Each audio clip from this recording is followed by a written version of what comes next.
प्रधानमन्त्री पुष्पकमल दाहाल प्रचण्डकी जीवन संगिनी सीता दाहालको निधनप्रति विभिन्न राजनैतिक दलका नेता, कूटनीतिक नियोगका प्रमुख तथा प्रतिनिधिले दुःख व्यक्त गरे। प्रधानमन्त्री 3 दिन शोकमा बस्ने, काजक्रिया भने नगर्ने, 7औं दिन बालुवाटारमै शोक सभा आयोजना गर्ने तयारी। राष्ट्रिय स्वतन्त्र पार्टी अहिले सरकारको रेसमा नरहेको सभापति रवि लामिछानेको प्रश्नोक्ति। ललिता निवास जग्गा प्रकरणमा पक्राउ परेका सचिव कृष्णबहादुर राउतलाई 24 घण्टाभित्र अदालतमा उपस्थित गराउन सर्वोच्च अदालतको आदेश।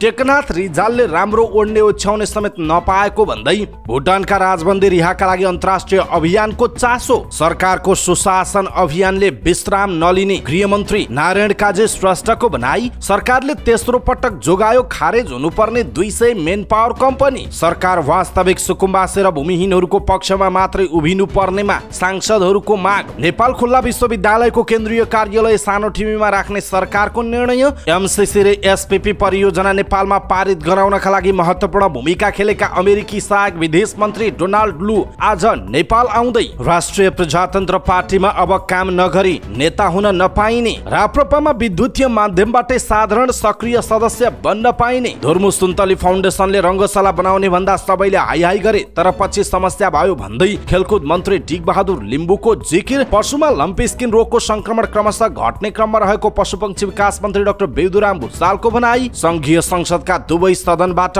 आगामी आर्थिक वर्ष 2080-81 को बजेट पास भयो। सरकारले युवा तथा खेलकुद क्षेत्रलाई अगाडि बढाउन नयाँ विकल्प सोच्नु पर्ने नेपाली कांग्रेसका सांसद बद्री प्रसाद पाण्डेको जिकिर। बजेट खर्च गर्न नसके दण्डित हुनुपर्ने नेकपा एमालेकी सांसद विद्या भट्टराईको धारणा। गाँजा खेतीलाई वैधानिकता दिन मधेस सभामा पनि उठ्यो कुरा। काठमाडौँ महानगरपालिकामा कक्षा 11 मा पढ्ने विद्यार्थीका लागि छात्रवृत्ति परीक्षाको अनलाइन आवेदन खुल्ला। समलिङ्गी जोडीको विवाह दर्ता गर्न काठमाडौँ जिल्ला अदालतले मानेन। लगानीकर्ताले हेलिकप्टर उडाउन नपाउने नियमले 1 दर्जन पाइलट माथि प्रतिबन्ध। श्रम स्वीकृति लिएर कुवेत हिँडेका 117 श्रमिक विमानस्थलबाटै फिर्ता। राप्ती स्वास्थ्य विज्ञान प्रतिष्ठानमा बालकको मृत्युपछि भयो तनाव। नेपालमा रासायनिक मल कारखानाको अध्ययन गर्न समझदारी। 94.5 अर्ब रुपैयाँ लाग्ने अनुमान। मनाङमा पनि लम्पी स्किन भेटियो। देशका 77 वटै जिल्लामा रोग फैलिएको तथ्याङ्क। पोखराको बाराईघाट चोकमा सार्वजनिक शौचालय निर्माण नगर्न उच्च अदालतको आदेश। मुद्दा जितेपछि साम्राज्ञी भन्छन्,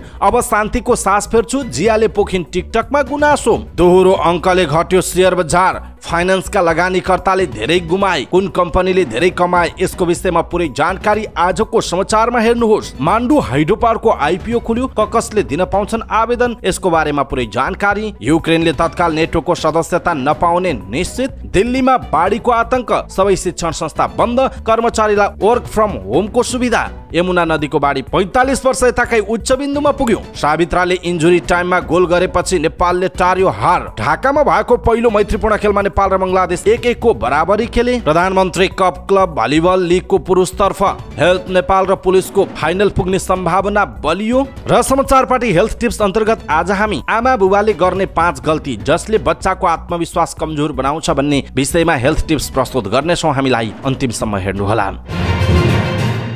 दर्शक महानुभाव नमस्कार। समाचारपाटी.com को न्यूज बुलेटिनमा यहाँलाई हार्दिक स्वागत छ। म प्रहलाद चन्द्र घिमिरे। आज मिति विक्रम सम्वत 2080 साल असारको 29 गते शुक्रबार इस्वी सन् 2023 जुलाई 14 तारिक। आज साउन कृष्ण द्वादशी, आज भानु जयन्ती। सदाको जय आज पनि हामी उपस्थित भएका छौँ। आजका मुख्य समाचार, ब्रेकिङ न्यूज अपडेट लगायत तपाईँलाई काम लाग्ने हेर्नै पर्ने महत्त्वपूर्ण समाचारहरू लिएर हाम्रो मेहनतका लागि यो भिडियोमा एउटा लाइक अवश्य गर्नुहोला। दर्शक महानुभाव, पलपलको न्यूज अपडेटका लागि हाम्रो च्यानललाई तपाईँले अहिलेसम्म सब्स्क्राइब गर्नु भएको छैन भने कृपया सब्स्क्राइब गर्नुहोस् अनि नजिकै आउने बेल आइकनलाई क्लिक गर्नुहोला। दैनिक रूपमा हेर्नुहुन्छ भने रेगुलर भनेर लेख्नुहोला। आज पहिलो चोटि हो भने फर्स्ट टाइम भनेर लेखिदिनु होला। दर्शक महानुभाव, देशभित्रबाट हामीलाई हेरिरहनु भएको छ भने आफू रहेको गाउँ ठाउँ सहर जिल्लाको नाम लेख्नुहोला। विदेशमा हुनुहुन्छ भने कुन देशबाट हामीलाई हेरिरहनु भएको छ त्यो कुरा तलको कमेन्ट बक्समा कमेन्ट गर्नुहोला। आउनुहोस् दर्शक महानुभाव, आजका मुख्य समाचार सुरु गरौँ। भानु जयन्ती आज मनाइँदै र गण्डकी प्रदेशमा सार्वजनिक बिदा दिएको प्रसङ्गबाट।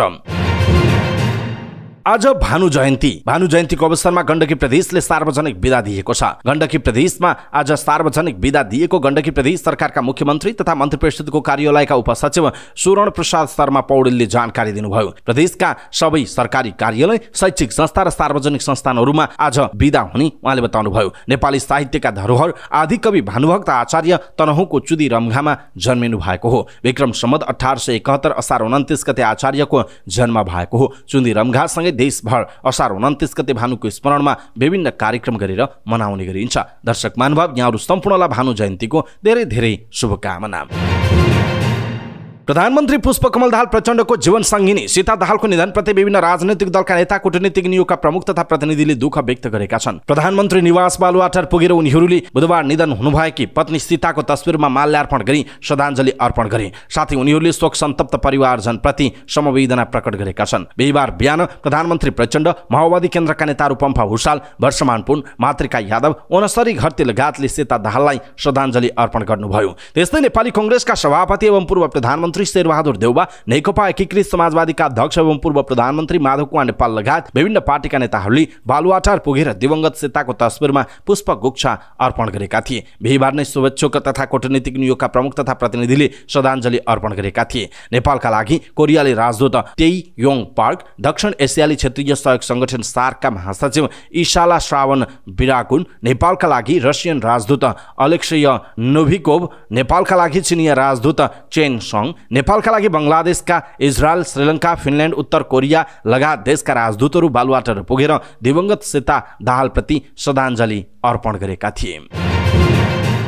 यसैबीच पत्नी वियोगमा पर्नुभएका प्रधानमन्त्री पुष्पकमल दाहाल प्रचण्डले 3 दिनसम्म शोकमा बस्ने बताउनु भएको छ। आउँदो 30 गतेबाट उहाँ नियमित काममा फर्कने प्रधानमन्त्रीको सचिवालयले जनाएको छ। प्रधानमन्त्रीका प्रेस संयोजक सूर्य किरणले 3 दिनसम्म प्रधानमन्त्री निवासमै रहने जानकारी दिनुभयो। प्रधानमन्त्रीज्यू 30 गतेपछि पूर्ववत सक्रिय हुनुहुनेछ उहाँले भन्नुभएको छ। प्रधानमन्त्री पत्नी सीता दाहालको नर्भिक अस्पतालमा बुधबार निधन भएको हो। उहाँको राजकीय सम्मानसहित पशुपति आर्यघाटमा अन्त्येष्टि गरिएको थियो। हिन्दू संस्कार अनुसार नै दाह संस्कार गरिएको हो। अन्य क्रिया भने नगरिने जनाइएको छ। प्रधानमन्त्रीको परिवारमा कसैले पनि नुन बारेका छैनन्। प्रधानमन्त्री प्रचण्डका भाइ नारायण दाहालले हिन्दू संस्कारमा हुने 13 दिनको काजक्रिया नगरिने बताउनुभयो। उहाँ भोलिसम्म 3 दिन शोकमा बस्नुहुन्छ, तर हिन्दू संस्कारको काजक्रिया गरिएको छैन उहाँले भन्नुभयो। यसअघि प्रचण्ड पुत्र प्रकाश दाहालको निधन हुँदा पनि काजक्रिया गरिएको थिएन। भाइ दाहालले भन्नुभएको छ, जस्तो प्रकाशको बेला गरिएको थियो अहिले पनि त्यस्तै नै हुने हो उहाँको भनाइरहेको छ। कम्युनिस्टले धर्म नमान्ने भएकाले प्रचण्ड परिवारले सीताको काजक्रिया नगर्ने भएको हो। बरु 7औं दिनमा एउटा शोक सभा राख्ने तयारी गरिएको दाहालले जानकारी दिनुभयो। निश्चित भइसकेको छैन, तर 7औं दिनमा शोक सभा राख्ने तयारी चाहिँ छ उहाँले भन्नुभयो। बालुवाटारमा बिहानैदेखि बाक्लो संख्यामा आगन्तुकहरू श्रद्धाञ्जली तथा समवेदनाका लागि गइरहेका छन्। सीतालाई लिखित श्रद्धाञ्जली दिन शोक पुस्तिका राखिएको छ। भेट्न आउनेहरूका लागि बिहान 8 बजेदेखि 10 बजेसम्म र बेलुका 4 बजेदेखि 6 बजेसम्मको समय छुट्याइएको छ। माओवादीका अधिकांश नेताहरू बालुवाटार गइसकेका छन्। यस्तै कूटनीतिक नियोगका केही प्रतिनिधि पनि शोक पुस्तिकामा हस्ताक्षर गरेर फर्किएका छन्। आगन्तुकहरूका लागि छुट्याइएको समयमा प्रधानमन्त्री तथा छोरीहरू बाहिर बसेर भेटघाट गर्ने गरेका छन्। दर्शक महानुभाव, प्रधानमन्त्री 3 दिन शोकमा बस्ने, काजक्रिया भने नगर्ने भनिएको छ। सँगै 7औं दिनमा चाहिँ शोक सभा आयोजना गर्ने तयारी छ। दर्शक महानुभाव, हिन्दू संस्कार अनुसार दागबत्ती दिएर दाह संस्कार गरिएकी सीता दाहालको काजक्रिया नगर्ने, किनकि कम्युनिस्टहरूले काजक्रिया गर्दैनन् भन्ने खालको विषयले काजक्रिया नगर्ने भनेर जुन कुराहरू गरिएको छ, यसप्रति तपाईँ के भन्नुहुन्छ? आफ्नो कुरा तलको कमेन्ट बक्समा कमेन्ट गर्नुहोला। राष्ट्रिय स्वतन्त्र पार्टीका सभापति रवि लामिछानेले सरकारमा सहभागी हुने कुनै योजना नरहेको प्रश्न पार्नुभयो। काठमाडौँमा संसदीय मामिला पत्रकार समाजको नवनिर्वाचित कार्य समितिलाई बधाई तथा शुभकामना दिँदै उहाँले अहिले पार्टी विस्तार लगायतका अन्य आन्तरिक काममा राष्ट्रिय स्वतन्त्र पार्टीको ध्यान केन्द्रित रहेको बताउनु भएको हो। सरकारमा सहभागी हुने योजना छैन। पार्टीभित्र पनि कुनै छलफल भएको छैन, तर सरकारको स्थायित्वको पक्षमा भने रासोपा छ उहाँले भन्नुभएको छ। पार्टीले आफ्ना निर्णयहरू स्वतन्त्र रूपमा गर्ने गरेको भए पनि कहिले सत्तापक्ष र कहिले प्रतिपक्ष निकट भनेर आरोप लाग्ने गरेको उहाँले बताउनुभयो। अहिले रासोपा प्रतिपक्षमा रहेको भन्दै सबै प्रतिपक्षको एजेन्डा समान हुन नसक्ने उहाँको भनाइ छ। लामिछानेले मिठो ब्याज सम्बन्धी कानुनलाई अन्तिम दिनमा सदनमा ल्याउनुले आशंका उत्पन्न गरेको पनि बताउनुभयो। अब सत्तामा रहेका दलहरू नै विपक्षमा उभिन सक्ने उहाँको भनाइ छ। रविले 2वटा संसदीय समितिको नेतृत्वमा राष्ट्रिय स्वतन्त्र पार्टीको दाबी रहेको पनि बताउनु भएको छ। सर्वोच्च अदालतले ललिता निवास जग्गा प्रकरणमा पक्राउ परेका सचिव कृष्ण बहादुर राउतलाई 24 घण्टाभित्र अदालतमा उपस्थित गराउन आदेश दिएको छ। राउतको तर्फबाट उषा कार्कीले दिएको बन्दी प्रत्यक्षीकरणको रिटमा सुनवाई गर्दै न्यायाधीश तेलप्रसाद श्रेष्ठको इजलासले 24 घण्टाभित्र बन्दीलाई हाजिर गराउन आदेश दिएको हो। ललिता निवास जग्गा प्रकरणमा 24 असारमा नेपाल प्रहरीको केन्द्रीय अनुसन्धान ब्युरोले सचिव राउतलाई पक्राउ गरेपछि उहाँलाई गैरकानुनी थुनामा राखेको भन्दै सर्वोच्च अदालतमा बन्दी प्रत्यक्षीकरणको रिट परेको थियो। भुटानका राजबन्दी रिहाका लागि अन्तर्राष्ट्रिय अभियानले नक्कली भुटानी शरणार्थीको प्रकरणमा हाल थुनामा रहेका भुटानी नेता टेकनाथ रिजालको सुरक्षा र स्वास्थ्यप्रति चासो व्यक्त गरेको छ। नेदरल्यान्ड्सको हेगबाट बिहिबार अभियानका संयोजक राम कार्कीले विज्ञप्ति जारी गरी नेता रिजाललाई बयान फेर्न उच्च तहका बन्दीहरूले दबाब दिएको भन्दै चिन्ता व्यक्त गर्नुभयो। रिजाललाई तत्कालीन गृहमन्त्री रामबहादुर थापा बादलका सुरक्षा सल्लाहकार इन्द्रजित राईसँगै जेलमा राखिएका कारण रिजालमा निरन्तर मनोवैज्ञानिक तनाव र सुरक्षा बढेको पनि अभियानले विज्ञप्तिमा जनाएको छ। हाम्रो स्रोतले यो पनि उल्लेख गरेको छ कि रिजाल कमजोर र फिक्का देखिनु भएको छ र उहाँले बस्ने ठाउँमा राम्रो ओड्ने ओछ्याउने उपलब्ध गराउन अनुरोध गर्दा कारागार प्रशासनले व्यवस्था गरेको छ, जसको अभावमा उहाँ बारम्बार चिसोका कारण अस्वस्थ हुनुभएको छ अभियानले भनेको छ। 76 वर्षका रिजालमा मधुमेह, रक्तचाप र बुढेसकालसँग सम्बन्धित अन्य रोग देखिएको भन्दै अभियानले अदालती बयानमा नाम लिएका कुनै पनि बन्दीहरूबाट टाढा तथा चिसो नभएको बेग्लै कोठामा रिजाललाई राख्न माग गरेको छ। रिजालसँग अनुमति लिएर मात्र अपरिचित आगन्तुकहरूलाई भेट्ने व्यवस्था मिलाउन रिजाललाई आवधिक रूपमा चिकित्सा जाँचको सुविधा दिन पनि माग गरेको छ। अभियानले राष्ट्रिय र अन्तर्राष्ट्रिय मानवाधिकार निकायहरू, नागरिक समाजका नेताहरूलाई कारागारमा रिजाललाई भेट्न र समय समयमा उहाँको स्वास्थ्य अवस्थाबारे सोधपुछ गरिदिन पनि आह्वान गरेको छ। नेपाली नागरिकलाई भुटानी शरणार्थी बनाएर ठगी गरेको प्रकरणमा जिल्ला सरकारी वकिलको कार्यालय काठमाडौँले 30 जना विरुद्ध मुद्दा चलाएको थियो। तीमध्ये टेकनाथ रिजाल सहित 16 जना पूर्वपक्षका लागि थुनामा रहेका छन्। गृहमन्त्री नारायण काजी श्रेष्ठले सुशासन स्थापनाका लागि सरकारको अभियानले विश्राम नलिने बताउनु भएको छ। राष्ट्रिय सभाको बैठकलाई सम्बोधन गर्दै मन्त्री श्रेष्ठले सरकारले सुशासन, समृद्धि र सामाजिक न्यायलाई केन्द्रबिन्दुमा राखेर काम अगाडि बढाइरहेको बताउनुभयो। उहाँले देशको समृद्धिको लक्ष्य हासिल गर्ने पूर्व शर्त सुशासन भएको भन्दै सरकारको अभियानले विश्राम नलिने बताउनु भएको हो। उहाँले निर्दोष नफसुन् र दोषी नछुटुन् भन्ने मान्यता अख्तियार गरिएको उल्लेख गर्नुभयो। मन्त्री श्रेष्ठले धनी र गरिब तथा सम्पन्न र विपन्नलाई छुट्टा छुट्टै कानुन हुँदैन भन्ने सबैको ध्यान आकर्षण पनि गराउनु भएको छ। उहाँले प्रहरी समायोजनको प्रक्रिया अगाडि बढाउन र टुङ्गोमा पुर्याउन सरकार दृढ रहेको पनि बताउनु भयो। दर्शक महानुभाव, गृहमन्त्री नारायण काजी श्रेष्ठको यो भनाइ तपाईँलाई कस्तो लाग्यो र सँगसँगै पछिल्लो समय गृह मन्त्रालयले गरेका काम, गृहमन्त्री नारायण काजी श्रेष्ठले गरेका काम तपाईँलाई कस्तो लागिरहेको छ त्यो कुरा पनि तलको कमेन्ट बक्समा कमेन्ट गर्नुहोला। सरकारले यो वर्ष पनि करिब 200 वटा मेन पावरलाई खारेज हुनबाट जोगाएको छ। 26 असारमा बसेको मन्त्री परिषदको बैठकले 2078, 79 र 7980 मा वार्षिक रूपमा न्यूनतम 100 जना नेपालीलाई वैदेशिक रोजगारीमा पठाउन नसकेका इजाजत प्राप्त संस्था मेन पावरको आर्थिक वर्ष 2080-81 का लागि नवीकरण गर्न आएमा नवीकरण गरिदिने गरी बाधा अड्काउ फुकाउ आदेश जारी गर्ने निर्णय गरेको सञ्चार तथा सूचना प्रविधि मन्त्री रेखा शर्माले जानकारी दिनुभयो। मेन पावरहरूले आगामी असार 31 सम्म मेन पावर नवीकरण गरिसक्नुपर्ने भएपछि सरकारले बाधा अड्काउ फुकाउ आदेश जारी गरेर खारेज हुनुपर्ने मेन पावर कम्पनीहरूलाई जोगाएको हो। नेपाल वैदेशिक रोजगार व्यवसायी संघका महासचिव मेघनाथ भुर्तेल सरकारले वर्षमा न्यूनतम 100 जना श्रमिक पठाउने पर्ने व्यवस्था औचित्यहीन ठहर गरेर कानुन नै संशोधन गर्न संसदमा विधेयक लगिसकेकाले यो निर्णय स्वाभाविक भएको बताउनुभयो। यसले करिब 200 वटा मेन पावर कम्पनीले लाभ पाउँछन् उहाँले भन्नुभएको छ। तोकिएको संख्यामा श्रमिक पठाउन नसक्ने मेन पावर कम्पनीको अनुमति पत्र खारेज हुने वैदेशिक रोजगार ऐनमा व्यवस्था छ। तर असार मसान्त अघि संसदबाट विधेयक पारित नभएर मेन पावर कम्पनी खारेज हुने अवस्था आएको थियो। त्यसैले नेपाल वैदेशिक रोजगार व्यवसायी संघको टोली विद्यमान ऐनको दफाले पर्ने बाधा अड्काउ फुकाउ माग गर्दै श्रम, रोजगार तथा सामाजिक सुरक्षा मन्त्रालयदेखि प्रधानमन्त्री कार्यालयसम्म पुगेर बाधा अड्काउ फुकाउ आदेश जारी गर्न पहल गरेको जनाइएको छ। सरकार वास्तविक सुकुम्बासी र भूमिहीनहरूको पक्षमा मात्र उभिनु पर्नेमा सांसदहरूले जोड दिएका छन्। प्रतिनिधि सभा अन्तर्गतको कृषि, सहकारी तथा प्राकृतिक स्रोत समिति बैठकमा बोल्दै अधिकांश सांसदहरूले यस्तो बताएका हुन्। सांसदहरूले राजनैतिक रूपमा कृत्रिम सुकुम्बासी, भूमिहीन समस्या ल्याएको भन्दै सरकारले वास्तविक सुकुम्बासीको पक्षमा उभिनु पर्ने बताएका हुन्। उनीहरूले तराईका जिल्लाहरूमा सरकारले एउटी मान्छेलाई पटक पटक सुकुम्बासी भन्दै जग्गा दिने तर पहाडी र मध्यपश्चिमका जिल्लाहरूमा अहिलेसम्म एक पटक जमिन पाउन नसकेको बताउनुभयो। सांसदहरूले सरकारी समस्या एकातिर र समाधान अर्कोतिर खोज्दा समस्या समाधान गर्न चुनौती रहेको बताउनुभयो। उनीहरूले राजनीतिक पहुँचको आधारमा जमिन बाँड्ने काम भएको भन्दै सरकारले वास्तविक सुकुम्बासी पहिचान गरी जग्गा वितरण हुनुपर्ने बताउनु भएको छ।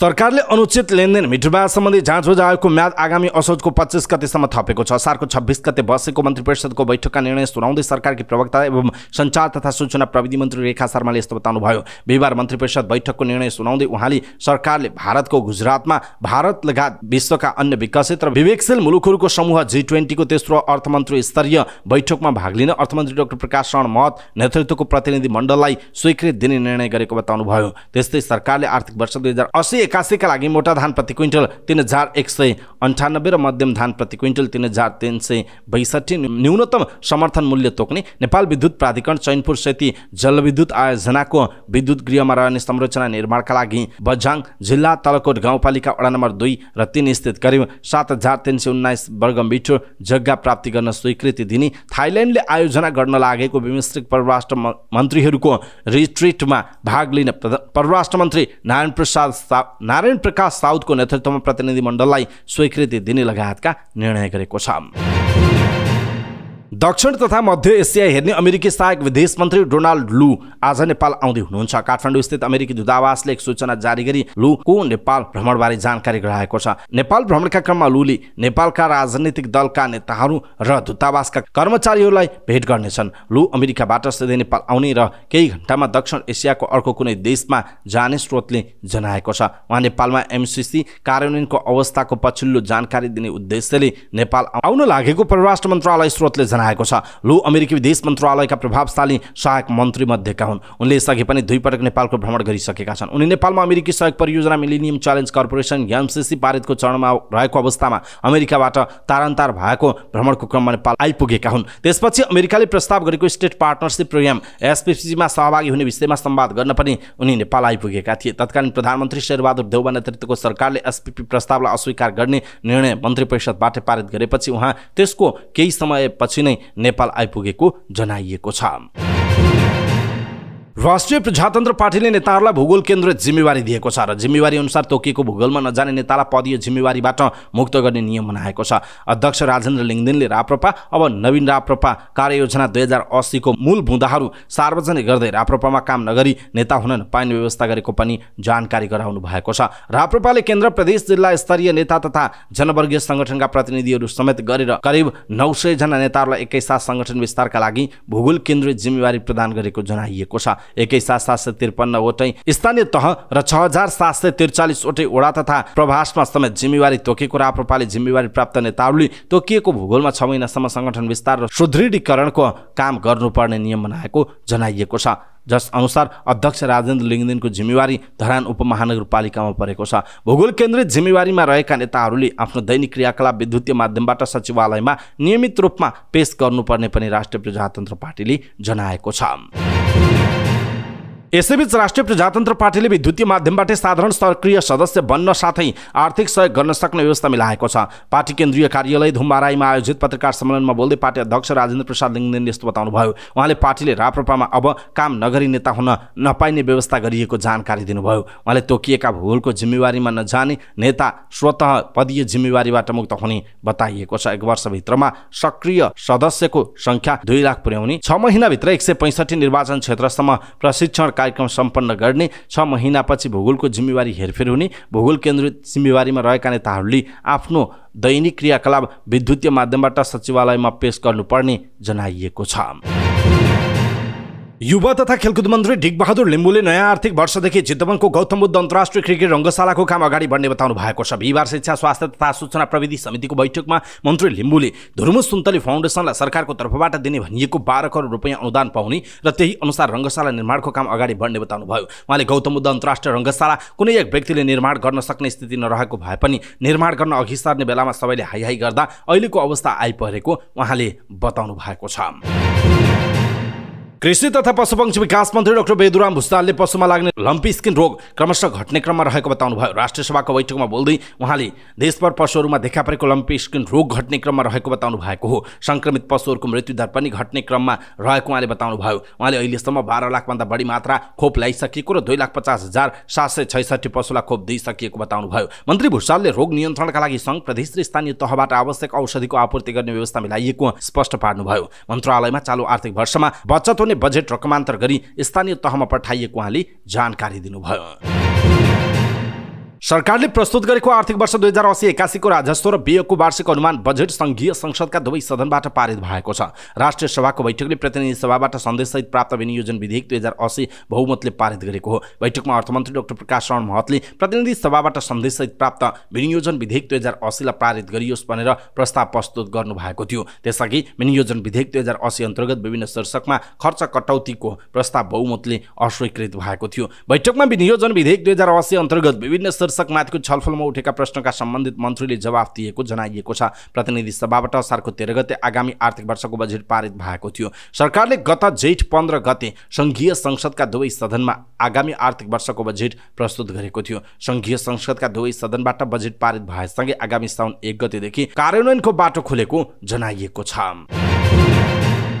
नेपाली कांग्रेसका सांसद बद्रीप्रसाद पाण्डेले युवाहरूलाई स्वदेशमै राख्नका लागि युवा तथा खेलकुद मन्त्रालयले नयाँ उपायको खोजी गर्न आवश्यक रहेको बताउनुभयो। बिहीबार शिक्षा स्वास्थ्य तथा सूचना प्रविधि समितिको बैठकमा बोल्दै उहाँले यस्तो बताउनु भएको हो। उहाँले खेलकुद मन्त्रालयको बजेट घटेर आएको तर युवाहरूलाई सृजनशील बनाउने कुरा देशमा डरलाग्दो स्थिति रहेको बताउनुभयो। उहाँले आर्थिक उपार्जन गर्न खेलकुद क्षेत्र महत्त्वपूर्ण हुने भन्दै यस क्षेत्रमा लगानी बढाउनु पर्ने आवश्यकता ल्याउनुभयो। उहाँले खेलकुद र युवा क्षेत्रमा निजी र सहकारी लगायतका अन्य क्षेत्रहरूले पनि युवा उद्यमशीलताको क्षेत्रमा र खेलकुद क्षेत्रलाई माथि उठाउन कुनै साझेदारीको कार्यक्रम गर्न जरुरी रहेको बताउनुभयो। 165 निर्वाचन क्षेत्रमध्ये कम्तीमा एउटा कार्यक्रम युवा तथा खेलकुद मन्त्रालय अन्तर्गत लगाउन पनि विकल्प सोच्नुपर्ने बताउनुभयो।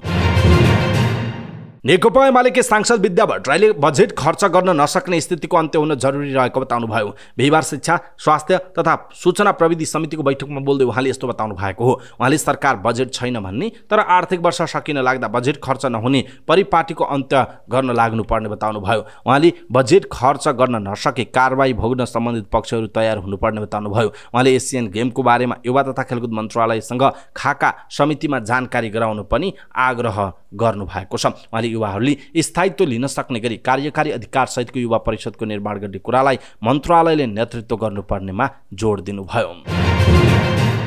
गाँजा खेतीलाई वैधानिकता दिनुपर्ने आवाज मध्य प्रदेश सभाको बैठकमा पनि उठेको छ। आगामी आर्थिक वर्षको बजेटमाथि छलफल चलिरहँदा नेपाली कांग्रेसका सांसद जनार्दन सिंह छेत्रीले मध्य प्रदेशको आर्थिक अवस्था मजबुत बनाउन गाँजा खेती जरुरी रहेको तर्क गर्नुभयो। पर्सा क्षेत्र नम्बर 3-2बाट निर्वाचित सांसद छेत्रीले भन्नुभयो, एउटा समय थियो जति बेला साना देशहरूमा गाँजा खेती रोक्ने कुरा आयो। आज त्यही ठूला मुलुकमै गाँजा खेती भइरहेको छ भने हामीले किन नगर्ने उहाँको प्रश्न समेत रहेको छ।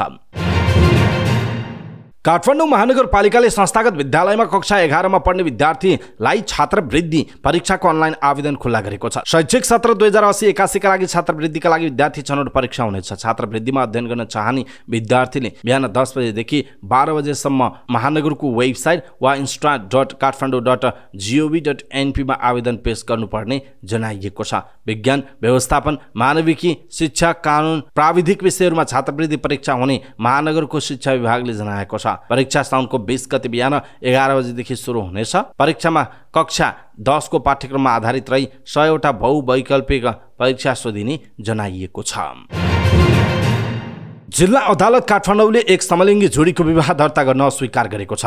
न्यायाधीश माधव प्रसाद मैनालीको इजलासले समलिङ्गी विवाह गर्ने कानुनी व्यवस्था नरहेको भन्दै दर्ता गर्न अस्वीकार गरेको हो। उहाँको इजलासको आदेशमा भनिएको छ, कुनै पुरुष वा महिलाले दर्ताद्वारा विवाह गर्न चाहेमा निवेदन दिन सक्ने कानुनी व्यवस्था रहेको देखिएकोमा प्रस्तुत दर्ताद्वारा विवाह गरी पाऊँ भनी निवेदन दिने दुवै व्यक्ति फरक लिङ्गका महिला पुरुष नदेखिएको अवस्थामा निवेदन बमोजिम दर्ताद्वारा विवाह गराउन मिलेन, कानुन बमोजिम गर्नुहोला भनेर भनिएको छ। मुलुकी देवानी संहिता 2074 को दफा 77 मा भएको व्यवस्था अनुसार अदालती विवाह गर्न जोडी जिल्ला अदालत पुगेको हुनुपर्छ। उक्त दफामा अदालतमा दर्ता गरेर विवाह गरिने जनाइएको छ। उक्त दफामा अदालतमा दर्ता गरेर विवाह गरिने प्रावधान छ।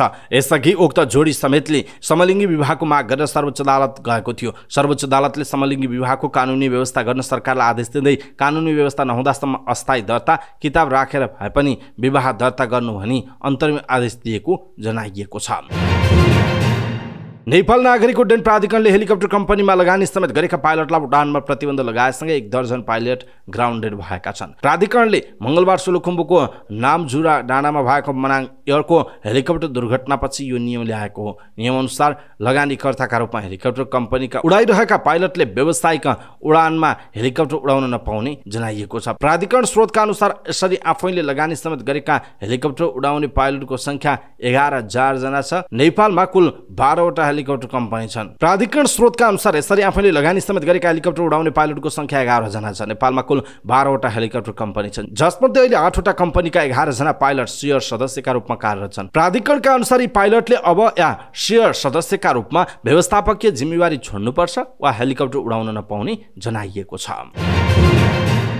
त्रिभुवन विमानस्थल अध्यागमन कार्यालयले कुवेत जान लागेका 117 जना श्रमिकलाई विमानस्थलबाट फर्काएको छ। भिसा शंकास्पद रहेको भन्दै अध्यागमन कार्यालयले बुधबार साँझ सलाम एयर मार्फत कुवेत जान लागेका 101 जना र बिहीबार बिहान कुवेत एयर मार्फत कुवेतमा जान लागेका 16 जना श्रमिकलाई विमानस्थलबाट फर्काइदिएको हो। विभिन्न मेनपावर कम्पनी मार्फत विभिन्न कम्पनीहरूमा काम गर्न जाने भन्दै वैदेशिक रोजगार विभागबाट उनीहरूले श्रम स्वीकृति पनि लिइसकेका थिए, तर अध्यागमनले सोधपुछका क्रममा विदेशमा घरेलु श्रमिकका रूपमा लैजान लागेको देखिएको भन्दै फर्काइदिएको हो। फर्काइएका मध्ये करिब आधा महिला पनि रहेको जनाइएको छ। अध्यागमन विभागमा महानिर्देशक झलकराम अधिकारीका अनुसार श्रमिकको पासपोर्टमा एउटा खालको भिजा र ब्यागेजमा अर्को भिजाको कागजात रहेको पुष्टि भएपछि उनीहरूलाई फर्काइएको जनाइएको छ। राप्ती स्वास्थ्य विज्ञान प्रतिष्ठान घोराईमा एक बालकको मृत्यु भएपछि तनावको स्थिति उत्पन्न भएको छ। प्रतिष्ठानमा उपचारका लागि लगिएका घोराई उपमहानगरपालिका 3 का 11 वर्षीय आक्रोश नेपालीको मृत्यु भएको थियो। बालकको बिहीबार बिहान भेन्टिलेटरमा उपचारका क्रममा मृत्यु भएको जिल्ला प्रहरी कार्यालय दाङका डीएसपी राजन कुमार गौतमले बताउनुभयो। डीएसपी गौतमका अनुसार मंगलबार साँझ छारे रोग लागेका बालकलाई राप्ती स्वास्थ्य विज्ञान प्रतिष्ठान घोराईमा लगिएको थियो। थप चेक जाँचका लागि उनलाई बुधबार एमआरआई कक्षमा लगिएको थियो। सो क्रममा एमआरआई कक्षको ढोका खुल्दा अक्सिजन मेसिनमा ठोक्किन पुगेको प्रहरीको भनाइ छ। त्यसपछि सिकिस्त भएका बालकलाई आइसियु र भेन्टिलेटरमा राखिएको थियो। बिहीबार बिहान मात्र भेन्टिलेटरमा बालकको मृत्यु भएपछि चिकित्सकले दिउँसो मृत घोषणा गरेका थिए। घटनापछि मृतकका आफन्तले नाराबाजी गर्दै प्रतिष्ठान घेराउ गरे। आफन्तले भने एमआरआई कक्षमा धातुजन्य वस्तु लैजान नमिल्ने भए पनि अक्सिजनको सिलिन्डर एमआरआई कक्षमा लैजानु डाक्टरको लापरवाही भएको बताएका छन्। प्रतिष्ठानले घटनाबारे केही बताएको छैन। यस विषयमा दुवै पक्षको बैठक सकिएको जनाइएको छ। नेपालमा रासायनिक मलको कारखानाबारे विस्तृत सम्भाव्यता अध्ययन गर्न लगानी बोर्डले जर्मनीको एक कम्पनीसँग समझदारी गरेको छ। समझदारी पत्रमा लगानी बोर्डका कार्यकारी अधिकृत सुशील भट्ट र जर्मनीको डायग इन्डस्ट्रिजका कार्यकारी निर्देशक बेन्जामिन भेकरले हस्ताक्षर गर्नुभएको छ। सार्वजनिक निजी साझेदारी तथा लगानी नियमावलीको व्यवस्था अनुसार 2078 सालको चैत 17 गते डायग कम्पनीको प्रस्ताव स्वीकृत गरेर अध्ययन अनुमति पत्र दिने निर्णय गरेको जनाइएको छ। कम्पनीले अनुमति पत्र प्राप्त गरेको मितिले 2 वर्षभित्र सम्भाव्यता अध्ययनको रिपोर्ट बोर्डमा पेश गर्नुपर्ने जनाइएको छ। हिमाली जिल्ला मनाङमा पनि लम्पी स्किन अर्थात् गाईबस्तुको छालामा हुने गिर्खे रोग भेटिएको छ। भेटिनरी अस्पताल तथा पशु सेवा विज्ञ केन्द्र मनाङका पशु चिकित्सक नारायण कुसुमले चामे गाउँपालिका 2 थानचोकका किसानले पालेको एउटा गोरुमा लम्पी स्किनको भेटिएको जानकारी दिनुभएको छ। किसानले गोरु बिरामी भएको खबर सुनेपछि मंगलबार उपचार गर्न जाँदा गोरुमा लम्पी स्किन रोगको नियन्त्रण देखिएको बताएका छन्। मनाङमा पनि लोलु गाईबाट जन्मिएको गोरुमा संक्रमण देखिएको उहाँले बताउनु भएको छ। मनाङमा पहिलो पटक लम्पी स्किन रोग देखिएको हो। मनाङमा 2000 डोज लम्पी स्किन रोग विरुद्धको खोप लगाइएको पनि पशु चिकित्सक नारायण कुसुमले जानकारी दिनुभएको छ।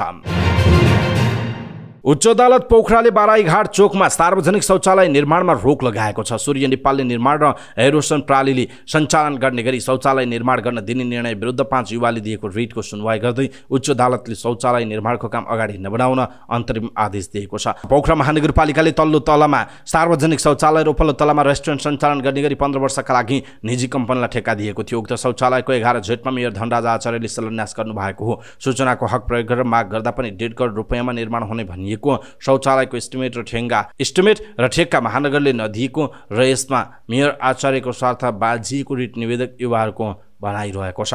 दर्शक महानुभाव, यसप्रति तपाईको धारणा के छ? आफ्नो धारणा तलको कमेन्ट बक्समा कमेन्ट गर्नुहोला।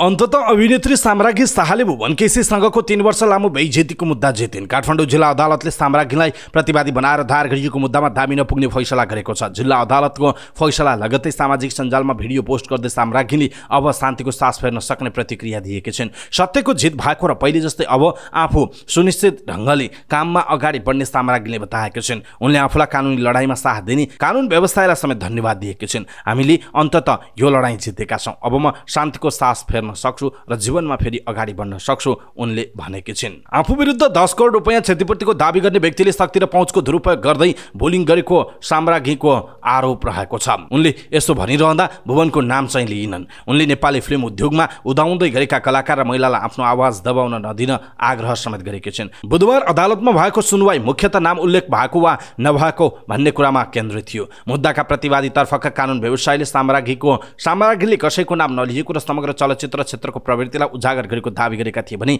वादीका तर्फबाट कानुन व्यवसायीले साम्राज्ञीको आशय भुवनतर्फ लक्षित रहेको जिकिर गरेका थिए। 3 वर्ष अघि साम्राज्ञीले आफूले गरेका 8 फिल्म मध्ये 3 ब्यानरका फिल्मबाट शोषण र दुर्व्यवहार भएको बताएकी थिइन्। यसैबीच अदालतले फैसला सुनाएपछि सामाजिक सञ्जाल प्रयोगकर्ताले साम्राज्ञीप्रति सहानुभूति र भुवनप्रति आलोचना वर्षाएका छन्। यस्तोमा भुवनकी प्रेमिका जिया केसीले बुधबार राति टिकटकमा आउँदै दुःख व्यक्त गरेकी थिइन्। भुवनप्रति लक्षित गर्दै उनले 40 वर्षदेखि फिल्म इन्डस्ट्रीमा काम गरेको व्यक्ति विरुद्ध यति धेरै गालीगलौज भएको देख्दा दुःख लागेको बताएका छिन्। टिकटक लाइभमा जियाले भनेकी छिन्, भुवन केसीजीले केही पनि भन्नुभएको छैन, केही पनि गर्नुभएको छैन, केही पनि नगर्दा यति धेरै गालीगलौज खानु परेको छ। आज उहाँले गाली खानुको कारण म नै हुँ, किनकि ड्रिम्स फिल्मकी नायिकालाई मेरै कारणले उहाँहरूले फिल्ममा लिनुभएको हो, उनले भनेकी छिन्। उनले साम्राज्ञीले बोल्दा भुवन केसीलाई केही पनि भएको छैन भन्नुहुन्छ, तर मेरो पहिलो फिल्मको निर्देशक भन्नुहुन्छ। यी सबै कुरा सहन नसकेर भुवन केसीले अदालतमा मुद्दा हाल्नु भएको थियो। आज मेरै कारणले भुवन केसीले गाली खाइरहनु भएको छ, यसले मलाई एकदमै दुखी बनाएको छ। साम्राज्ञीलाई जियाको प्रश्न छ, उहाँले के भन्न खोजेको हो, के गर्न खोजेको हो, मलाई एकदमै दुःख लागेको छ। भुवनले 4 दशकदेखि नेपाली फिल्म क्षेत्रमा दिएको योगदानलाई मानिसले बिर्सिएको आरोप पनि जियाले टिकटक लाइभमा लगाएकी छिन्। दर्शक महानुभाव, यसप्रति तपाईँको धारणा के छ? आफ्नो धारणा तलको कमेन्ट बक्समा कमेन्ट गर्नुहोला। साताको अन्तिम कारोबारको दिन बिहिबार शेयर बजार दोहोरो अङ्कले घटेको छ। 12.62 अङ्कले घटेको बजार 2080.92 बिन्दुमा रोकिएको छ। यो 0.60% को गिरावट हो। बिहिबार सबैभन्दा धेरै फाइनेन्सका लगानीकर्ताले गुमाएका छन्। फाइनेन्स सब इन्डेक्स 2% घटेको छ। यसबाहेक जलविद्युत विकास बैंक व्यापार सहितका सब इन्डेक्स समेत धेरैले घटेको छ। घटेको बजारमा समेत होटल र पर्यटन, बैंक तथा म्युचुअल फन्डको सब इन्डेक्स पनि बढेको छ। बिहिबार 296 धितोपत्रको 57,645 कारोबारबाट 93,82,440 किता शेयर किनबेच भएको छ। कारोबार रकम 3,39,60,60,605 रुपैयाँ पुगेको जनाइएको छ। NMA debenture, SBL debenture, NIVL Samriddhi फन्डको सकारात्मक सर्किट लेभलमा कारोबार भएको छ। People's hydro, Himalayan power, Buddhabhumi hydro, Manokamana Ispat लघुवित्त सहितका धितोपत्रको मूल्य धेरैले घटेको छ। Shivam cement, Soaltee hotel, Himalaya life insurance, Nepal telecom सहितका धितोपत्रको धेरै कारोबार भएको जनाइएको छ। पाण्डु हाइड्रो पावर लिमिटेडले प्राथमिक शेयर आइपिओ आवेदन खुल्ला गरेको छ। कम्पनीले 28 असार बिहिबारदेखि प्रिमियम मूल्यमा आयोजना प्रभावित क्षेत्रका बासिन्दाका लागि र वैदेशिक रोजगारीमा रहेका नेपालीहरूका लागि आइपिओमा आवेदन माग गरेको हो। कम्पनीले जारी पुँजी 1,36,36,37,000 रुपैयाँको 12% हुने 16,37,370 किता साधारण शेयर निष्कासन गर्न नेपाल धितोपत्र बोर्डबाट स्वीकृति पाएको थियो। प्रति किता 100 रुपैयाँ अङ्कित मूल्यमा 106 रुपैयाँ प्रिमियम थप गरी 206 रुपैयाँ प्रति किताका दरले शेयर निष्कासित गर्ने कम्पनीले स्वीकृत पाएको छ। सार्वजनिक निष्कासन गर्न अनुमति पाएको मध्ये जारी पुँजीको 2% हुने 2,72,730 किता शेयर आयोजना प्रभावित क्षेत्रका बासिन्दाका लागि निष्कासन गर्न कम्पनीले आवेदन खुल्ला गरेको छ। उक्त शेयरमा ललितपुरको बागमती गाउँपालिका 1 र 2, मकवानपुरको भीमभिदी गाउँपालिका 5, 6, 7 र 8 तथा इन्द्र सरोवर गाउँपालिका 3 का स्थानीय बासिन्दाले आवेदन दिन सक्ने जनाइएको छ। यसका साथै कम्पनीले सर्वसाधारण लगानीकर्ताहरूका लागि छुट्याएको शेयरको 10% हुन आउने 1,37,364 किता साधारण शेयर नेपाल सरकारको सम्बन्धित निकायबाट श्रम स्वीकृति प्राप्त गरी विदेशमा रोजगार गरिरहेका नेपालीहरूका लागि आवेदन माग गरेको जनाइएको छ। कम्पनीको आइपिओमा न्यूनतम 10 किताका लागि र अधिकतम 50,000 किता शेयरका लागि आवेदन दिन सकिने जनाइएको छ।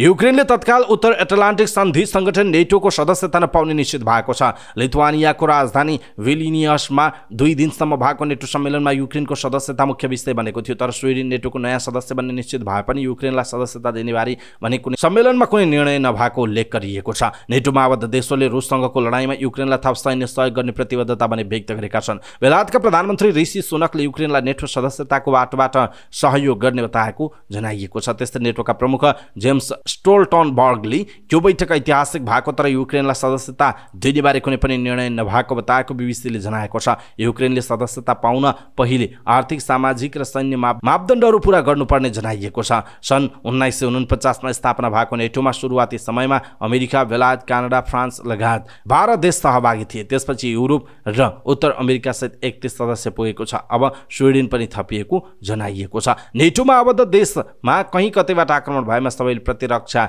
गर्ने सहमति बनेको छ। युक्रेन नेटोमा आबद्ध हुन लागेको विषय उठाउँदा रुसले अघिल्लो वर्ष फेब्रुअरीमा आक्रमण सुरु गरेको थियो। भारतको नयाँ दिल्लीमा बाढी र डुबानका कारण जनजीवन नराम्रोसँग प्रभावित भएको छ। दिल्ली सरकारको आकस्मिक बैठकले सबै स्कुल, कलेज र विश्वविद्यालय आइतबारसम्मका लागि बन्द गर्ने निर्णय गरेको छ भने अत्यावश्यक भएका सरकारी कार्यालय बन्द गरिएको छ। अत्यावश्यक सेवाका बाहेक अन्य सवारी साधन सञ्चालनमा पनि रोक लगाइएको छ। अत्यावश्यक भएका सवारी तथा सरकारी तथा निजी कर्मचारीलाई वर्क फ्रम होम घरबाटै काम गर्न भनिएको बैठकपछि दिल्लीका मुख्यमन्त्री अरविन्द केजरीवालले जानकारी दिनुभयो। उनले बैठकले गरेका निर्णयहरू ट्विटर मार्फत सार्वजनिक गरेको जनाइएको छ। बीबीसी हिन्दीका अनुसार दिल्ली भएर बग्ने यमुना नदीको जलस्तर बिहिबार 208.6 मिटरभन्दा माथि पुगेको छ। यो हालसम्मको उच्च जलस्तरको रेकर्ड रहेको जनाइएको छ। सावित्रा भण्डारीले इन्जुरी टाइममा गोल गरेपछि नेपालले अन्तर्राष्ट्रिय महिला मैत्रीपूर्ण फुटबल खेलमा बङ्गलादेशसँग हार टारेको छ। ढाकामा भएको पहिलो मैत्रीपूर्ण खेलमा नेपाल र बङ्गलादेशले 1-1 को बराबरी खेलेका हुन्। खेलमा घरेलु टोली बङ्गलादेशले कप्तान सबिना खातुनको गोलबाट 65 मिनेटमा अग्रता लिएको थियो। बङ्गलादेश जिततर्फ अग्रसर भइरहेका बेला नेपालले बराबरी गोल फर्काएको जनाइएको छ। इन्जुरी टाइममा नेपालकै स्टार खेलाडी सावित्राले गोल गर्दै नेपालको हार टारेकी हुन्। गत वर्ष काठमाडौँमा भएको साफ महिला च्याम्पियनसिपमा फाइनलमा खेलेपछि नेपाल र बङ्गलादेश बीच पहिलो पटक खेल भएको हो। साफमा नेपाल फाइनलमा बङ्गलादेशसँग 1-0 बङ्गलादेशसँग 3-1 पराजित भएको थियो। नेपाल र बङ्गलादेश बीच दोस्रो मैत्रीपूर्ण खेल आइतबार हुने जनाइएको छ। 3 पाकिस्तानी खेलाडी सम्मिलित टिप टप हेल्प नेपाल र विभागीय टोली नेपाल पुलिस क्लब जारी 7औं प्रधानमन्त्री कप भलिबल लिगको पुरुषतर्फ फाइनल पुग्ने सम्भावना बलियो रहेको छ। नेपाल भलिबल संघको आयोजनामा जारी प्रतियोगिताको अर्को खेलमा पुलिसले त्रिभुवन आर्मी क्लबलाई 3-0 को सोझो सेटमा जित निकाल्दै शीर्ष 2 स्थानमा रहेर फाइनल पुग्ने सम्भावना जीवन्त राखेको छ। एपीएफले 5औं सेटमा पोइन्ट जोगाउन नसक्दा हार बेहोर्न बाध्य भएको हो। यो सेटमा एपीएफले सुरुवातदेखि नै अग्रता लिँदै 14-11 को म्याच पोइन्टको अवसर पाए पनि जोगाउन सकेन। उक्त खेलमा हेल्प नेपालले एपीएफमाथि 27-25, 25-17, 21-25, 23-25 र 16-14 ले हराउँदै 5औं खेल सकिँदा 13 अङ्कसहित शीर्ष स्थानमा ओगटेको छ। अर्को खेलमा पुलिसले आर्मीमाथि 25-21, 28-26 र 25-14 को सोझो सेटमा हराउँदै फराकिलो जित निकालेको। यो जितसँगै 5 खेलबाट पुलिस 12 अङ्कसहित दोस्रो स्थानमा उक्लिएको छ। आर्मीको 5 खेलबाट 11 अङ्क रहेको छ। समाचार पार्टी न्यूज बुलेटिनमा पालो भएको छ समाचार पार्टी हेल्थ टिप्स। आजको समाचार पार्टी हेल्थ टिप्समा हामीले आमा बुबाले गर्ने 5 गल्ती जसले बच्चाको आत्मविश्वास कमजोर बनाउँछ भन्ने विषयवस्तुमा टिप्स प्रस्तुत गर्छौँ। हामीलाई अन्तिमसम्म हेर्नुहोला र यो हेल्थ टिप्स सबै नेपाली माझ पुर्याउनका लागि कृपया यो भिडियोलाई आफ्नो फेसबुक, ट्विटर लगायतका सामाजिक सञ्जालमा सेयर गर्न नबिर्सिनुहोला। सबै बालबालिकाको आत्मविश्वास एक नासको हुँदैन। केही समूहमा सजिलै घुलमिल हुन्छन् भने कोही धकाउँछन्। स्टेजमा बोल्ने, गाउने, नाच्ने कुरामा पनि बालबालिकाको आत्मविश्वास फरक हुने गर्दछ। बालबालिकाको आत्मविश्वास बलियो वा कमजोर हुनुमा पारिवारिक वातावरण, सामाजिक र आर्थिक कारण पनि मुख्य हुन्छन्। आमा बुबाको व्यवहार र गतिविधिले पनि बच्चाको आत्मविश्वासमा असर गर्ने जनाइएको छ। अभिभावकका कारण सन्तानको आत्मविश्वास कसरी कमजोर भइरहेको हुन्छ भन्ने कुरा आज हामी चर्चा गर्दैछौँ। पहिलो हो आमा बुबाको झगडा। घरमा आमा बुबा झगडा गरिरहन्छन् भने त्यसको असर बच्चामा पर्छ। बालबालिकाले घरमा सबैभन्दा सुरक्षित र स्वतन्त्र महसुस गर्छन्, जहाँ उनीहरू निर्धक्क बोल्न, खेल्न, कराउन र रुन पाउँछन्। तर आमा बुबाको दिनदिनैको झगडाले उनीहरूको मनमा डर पैदा हुन्छ र असुरक्षित महसुस गर्छन्, जसका कारण घर बाहिर पनि उनीहरूले आत्मविश्वासका साथ आफ्नो मनको कुरा राख्न सक्दैनन्। यसले उनीहरूको आत्मविश्वास कमजोर बनाइरहेको जनाइएको छ। त्यस्तै अर्को अरूसँग तुलना गर्ने कुरा। आफ्ना सन्तानलाई अरूसँग कहिले पनि तुलना गर्नु हुँदैन। छरछिमेक वा आफ्नै अर्को सन्तानसँग पनि तुलना गर्ने बानीले हीनताबोध, लाज र कमजोर महसुस हुन्छ। हरेक पटक यसरी अरूसँग तुलना गरेमा बालबालिकाको आत्मबल बिस्तारै कमजोर हुँदै जान्छ। अभिभावकले बुझ्न जरुरी छ कि हरेक बच्चाको आफ्नै स्वभाव र बुझ्ने क्षमता हुन्छ। त्यस्तै अरूको रिस पनि बालबालिकालाई पोख्नु। आफूलाई अन्य कारणले रिस उठिरहेको हुन्छ, तर बालबालिकामाथि पोख्ने कतिपय अभिभावकको स्वभाव हुन्छ। बच्चाहरूले राम्रो कुरा गर्न वा सोधे पनि झर्किएर बोल्ने, कुनै कुरा नबुझी बिना गल्ती कुट्ने, ससाना कुरामा झपार्ने गर्दा उनीहरूको आत्मविश्वास कमजोर हुन पुगेको छ। त्यस्तै अरूको अगाडि बालबालिकाको कुरा काट्ने। अभिभावकले छर छिमेकी नातागोता इष्टमित्रको अगाडि आफ्नो छोराछोरीको कुरा काट्ने गर्छन्। जस्तै मेरो छोरा वा छोरीले अहिले पनि ओछ्यानमै पिसाब फेर्छ, जाँचमा फेल हुन्छ, कम नम्बर ल्याउँछ जस्ता कुरा आफूहरूसँग गरिदिँदा बच्चाले आफ्नो बेइज्जत भएको महसुस गर्छ।